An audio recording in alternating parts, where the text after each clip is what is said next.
دیکھنا پڑے گا. ہمارا آئی سی سی ایونٹ میں پرفارمنس اچھی نہیں ہوئی تو ہم نے اٹھا کے 6 7 8 لڑکے باہر نکال دیے. بالکل باہر نکالنے چاہیے پرفارمنس بیس, لیکن آپ کے جس فارمیٹ کے پلیئر ہیں ان کو تو نہ نکالیں. آپ جس فارمیٹ کے پلیئر نہیں ہے اس میں آپ زبردستی فٹ کرنے کی کوشش کر رہے ہیں تو ایسے پہ کرکٹ نہیں نہ چلے گی. ہم آپ کو کہہ رہے ہیں کہ بابر 4 پہ نہیں کھیلے گا, وہ نہیں کھیل سکا. اب اینڈ آف دا ڈے وہ ڈراپ ہو گیا.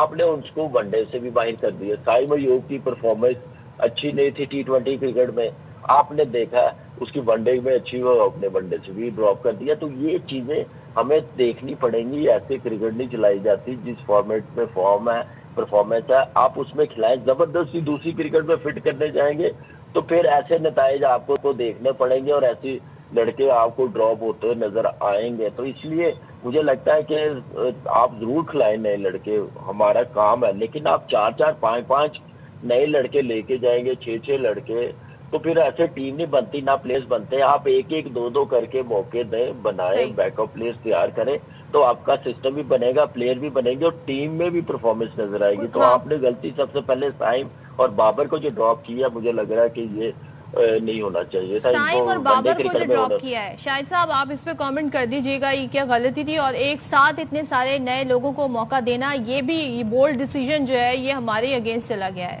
تو آپ اگری کرتے ہیں کامران سے؟ بالکل 100% اگری کرتا ہوں کامران سے کہ ہمیں اتنے سارے کھلاڑی ایک ساتھ نہیں بھیجنے چاہیے تھے. ہم 3 سے 4 نئے کھلاڑی بھیجتے ہیں اس لیے کہ ٹاپ آرڈر آپ کا بالکل نیا ہو گیا اور ٹاپ آرڈر ہی آپ کو پرابلم کرتا ہے. فرحان, معاذ صداقت اور شامل حسین, تو یہ تینوں ٹاپ آرڈر میں, ایک اس ٹاپ آرڈر میں اگر پراپر پلیئر ہوتا, بابر اعظم ہوتا, تو وہ ایکسپیرینس کے ساتھ آپ کو لے کر چلتا. اور آپ 6 6 7 7 پلیئر بھیج کے ٹیم کی تشکیل 9 نہیں کرتے, آپ سینئر اور جونیئر کے کمبینیشن کے ساتھ تشکیلیں 9 کرتے ہیں. ایفرٹ نظر آئی ہے پی سی بی کی, میچز بھی بڑھے ہیں, سب کچھ ہوا ہے, لیکن کوالٹی بڑھانی پڑے گی اور وائز ڈیسیشن لینے پڑیں گے. گیم اویئرنیس پلیئروں کی بڑھانی پڑے گی. ہم پچھلے 1.5 2 سال سے کہہ رہے ہیں کہ جتنا فیلڈ میں کام کی ضرورت ہے اتنا کلاس روم میں بھی پلیئروں کو پڑھانے کی, گیم اویئرنیس کی, کہ اس پوزیشن میں کیا کرنا ہے. ایک بالر اگر 2 وکٹیں لے رہا ہے تو اس کو پھر وکٹ نہیں دینی. یہ گیم اویئرنیس بھی سکھانی پڑے گی کلاس روم میں, اکیڈمیز میں. ماشاءاللہ, تھینک یو سو مچ شاہد ہاشمی, کامران اکمل. تو میں اس بات پہ کیا کہوں کہ ان پلیئرز کی گیم اویئرنیس بڑھانی پڑے گی جن کی they have this only job کہ انہوں نے کرکٹ کھیلنی ہے پاکستان کے لیے اور صبح شام یہ اس کی پریکٹس کرتے ہیں. Only one job they had, وہ بھی نہیں پوری کر سکے.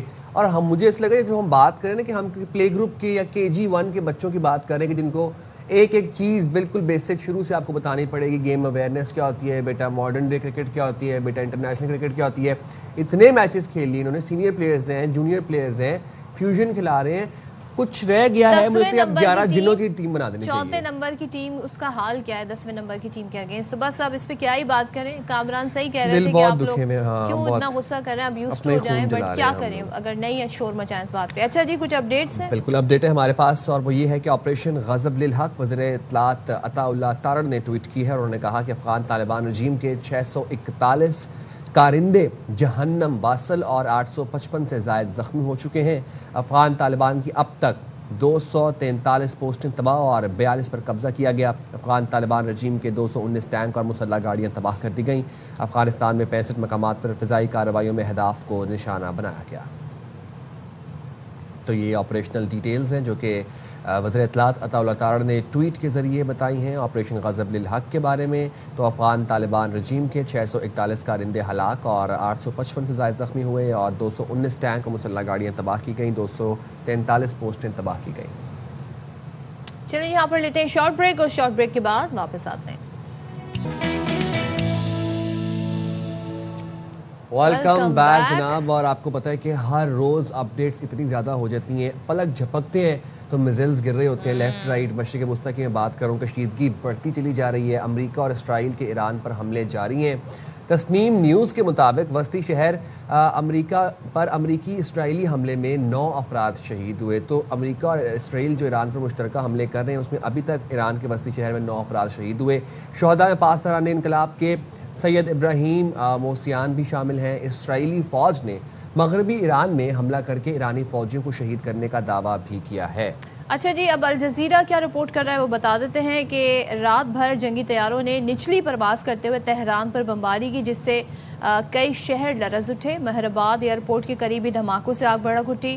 تہران میں بجلی کا جو نظام ہے اس کو نقصان پہنچا، علاقوں میں بجلی بند ہے۔ اصفہان پر اور کرچ پر بھی شہروں پر حملے ہوئے۔ اچھا، تہران میں CNN کی جو رپورٹنگ ٹیم ہے اسرائیلی اور امریکی حملے میں وہ بال بال بچی۔ آپ کو ایک چیز بتائیں کہ دیکھیں ایران میں جو رپورٹنگ ٹیم ہے نا CNN کی، انٹرنیشنل میڈیا کی، وہ بڑے کھلے طریقے سے وہاں سے رپورٹنگ کر رہے ہیں، لیکن یہی ٹیمیں جب اسرائیل پہنچتی ہیں تو یہ وہاں سے خود کھڑے ہو کے رپورٹرز اور اینکرز بتا رہے ہوتے ہیں کہ ہمیں الاؤ نہیں ہے گورنمنٹ کی طرف سے کہ ہم یہاں کا کوئی نقصان دکھا سکیں۔ اچھا، جب ایران میں جب یہ لوگ رپورٹنگ کر رہے تھے CNN والے، تو عملہ دھماکے سے بال بال بچا، وہاں سے بھاگ کر جان بچائی۔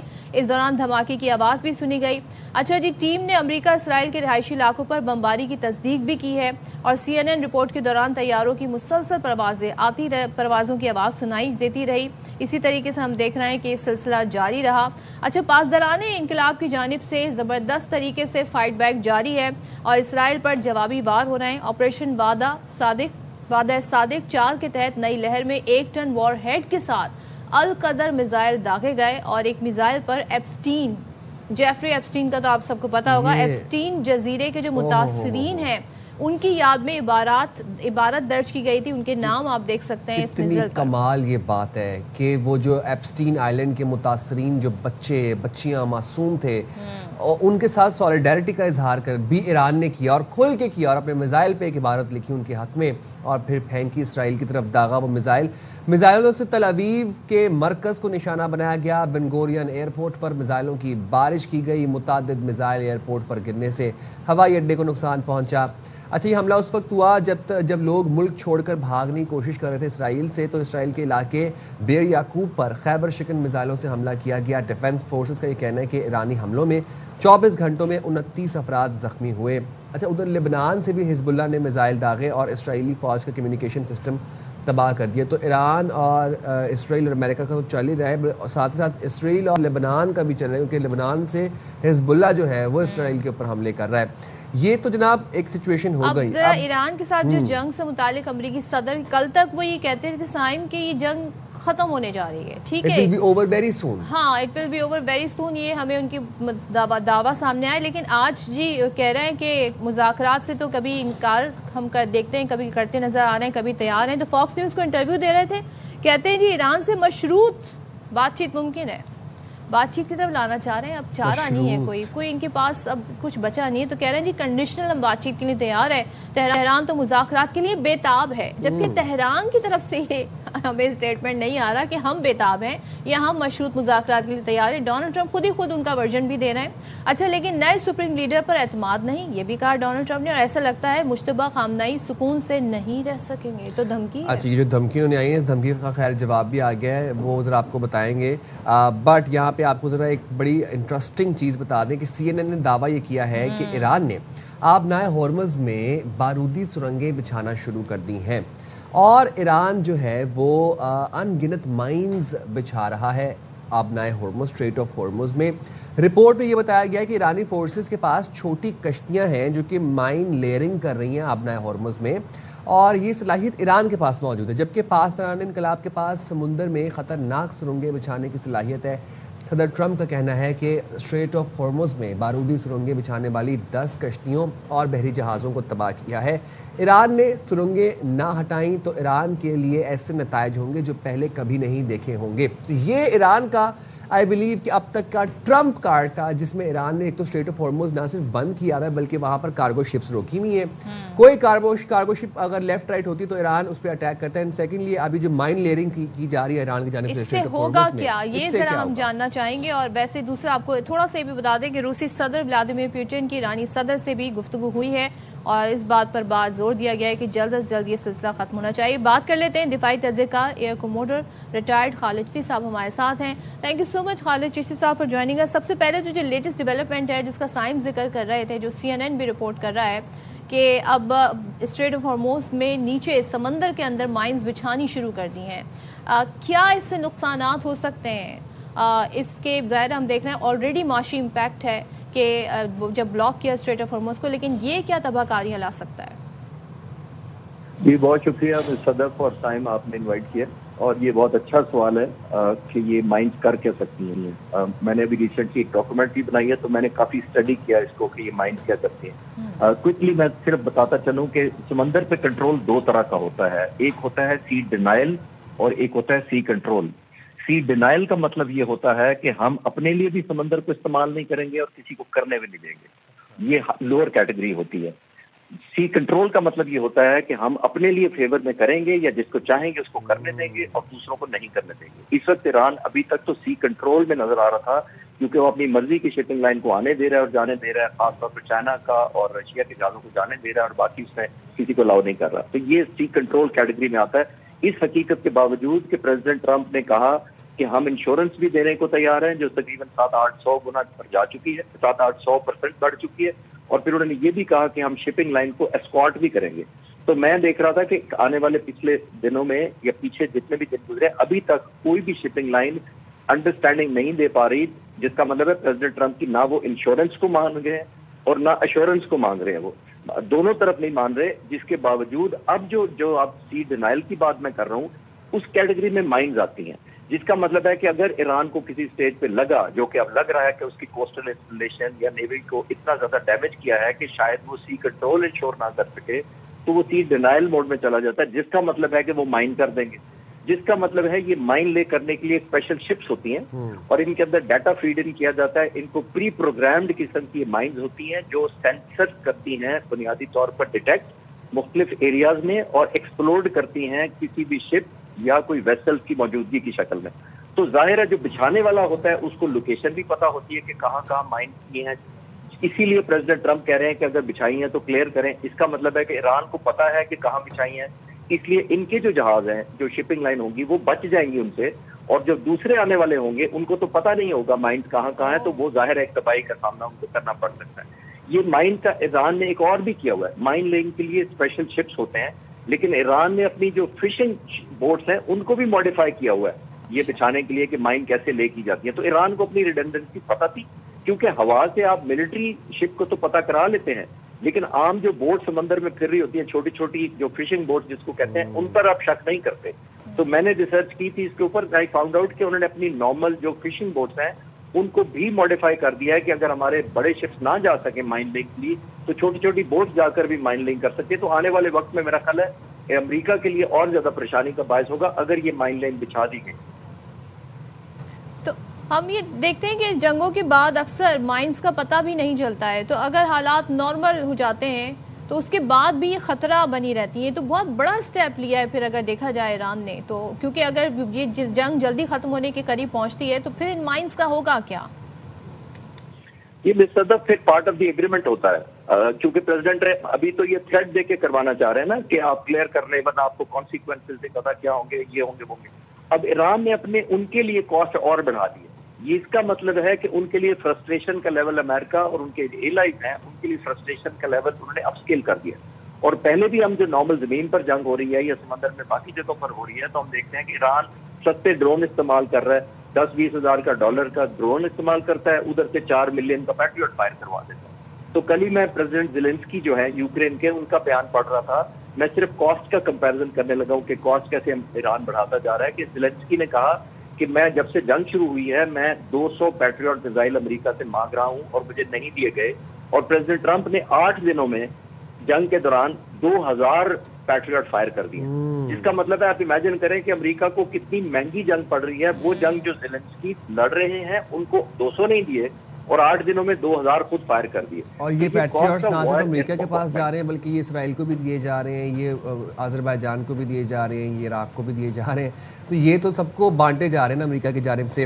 خالد صاحب ایک اور بات بتائیے گا کہ امریکہ جو ہے اب وہ ان مائن لینگ بورڈز کو ایلیمینیٹ کرنے کے چکروں میں جو اسٹریٹ آف ہارمز میں کارگو ویسلز کھڑے ہیں ان کو بھی ہٹ کیے جا رہا ہے.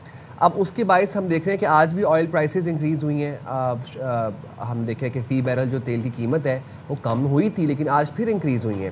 تو اگر یہ مائن لینگ بورڈز کو ایلیمینیٹ کرتے کرتے جو باقی کارگو شپس ہیں وہاں پہ ان کو بھی ٹارگٹ کیا جائے گا امریکہ، تو پھر سچویشن تو اب مزید اور ورس ہوگی، اس سے زیادہ ایکسٹریم ہوگی، کنٹرول تو نہیں ہوگی.